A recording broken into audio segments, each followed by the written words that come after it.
So in Chem 101, we use titrations to quantify acid, base, and some redox reactions in the laboratory. So in an acid-base titration, the concentration of an acid is determined by neutralizing the acid with a solution of base that has a known concentration. And so we know that usually in our burette it's going to be a titrant, and then in our flask is going to be the analyte.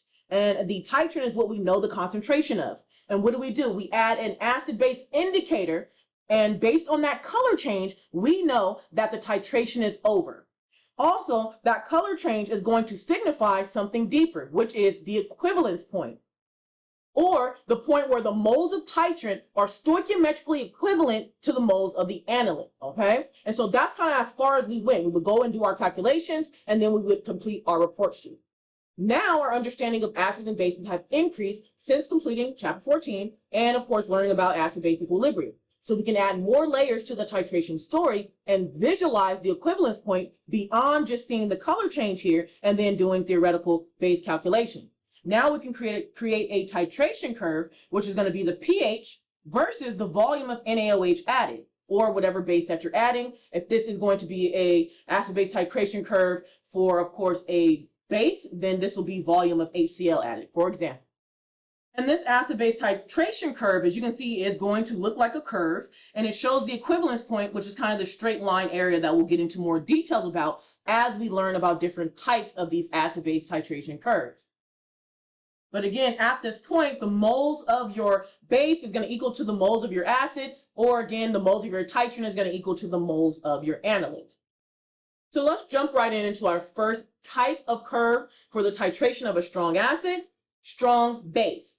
And so again, when you have a strong acid, strong base, then it's a little bit easier to look and start off with these type of acid-base titration curves, because we know the cations and anions do not react with water. And we also know that when we get to that equivalence point, we're dealing with the moles of OH minus is equaling to the moles of H3O plus from a strong acid and a strong base. And therefore, when you have the moles of OH minus equal to the moles of H3O plus, you have a pH of 7.00. Another reason why we start off with this. Now, since we're talking about a strong acid, you can think of HCl Hope, or a strong base, you can think of NaOH Black Panther. Again, you want to make sure you memorize what the strong acids and strong bases are so you can always identify them. Outside of that, we do see some data here. We have the volume of NaOH added and the pH. And as you can see, we're in 10.00 milliliter increments. So from 0 to 10, you have an increase of 0.22 from the pH, and then the pH is going to steadily increase. Again, you have your pH here on the y-axis, which is going to depend on however much volume of NaOH that you add. So therefore, pH is considered the independent variable, okay, because it depends on the other variable, which is the x-axis, and our dependent variable. It doesn't depend on anything. You keep on adding the NaOH, it's going to therefore change our pH and therefore create this curve. This is a strong acid-base titration curve. It does look very similar to the curve we saw before in this S-type shape. So we always start with an initial amount, and this is going to be the titration of 40 mils of a 0.1000 molar HCl with the 0.100 molar NaOH. Okay, and so that 40 mils, once you get to 40 mils, the reaction is over because you have reached the equivalence point. That's what they say, titration of 40 mils. So initially, it's just going to be all of your strong acid that you start off with. Then as you continually add base, you can see the pH is going to rise rapidly. So it's going to rise really, really quickly. And then you're going to continue to rise until you get to your equivalence point where the moles of your titrant is equal to the moles of your analyte, or because we're talking about a strong acid, strong base, the moles of OH minus is equal to the moles of H3O plus. Okay, and so then as you can see, this equivalence point give us a steep line. And so the middle of this steep line is going to give us, again, the pH, which is pH of 7, and of course the specific volume. Beyond the equivalence point, the pH is going to slowly increase because all you're doing at this point is continually adding more and more and more strong base. Now, of course, with the strong acid, strong base titration curve, you have the ability to calculate the pH at every single step here. So you can calculate the pH at step 1 initially, calculate the pH when you start to continually add some strong base, calculate the pH at the equivalence point, and then calculate the pH when you have excess base. So how will we go about doing it? To get the initial pH of a strong acid, you're going to basically get the concentration of your H3O plus by knowing the initial concentration of your strong acid itself. And then just simply to get the pH, you will take the negative log of the H3O plus. And that's how you will go about getting the pH initially.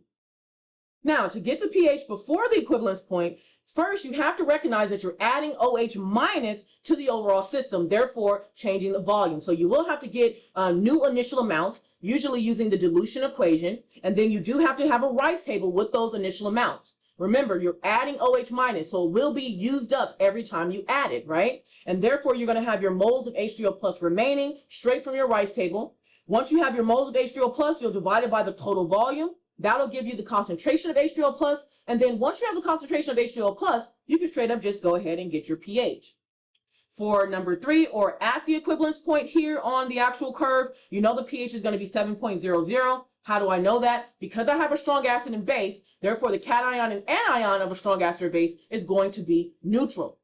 And if it's neutral, then there's nothing that's going to contribute to excess OH minus or excess H3O plus, and so therefore the pH will be 7.00. We also know that the equivalence point, the concentration of OH minus and H3O plus are also going to be equal.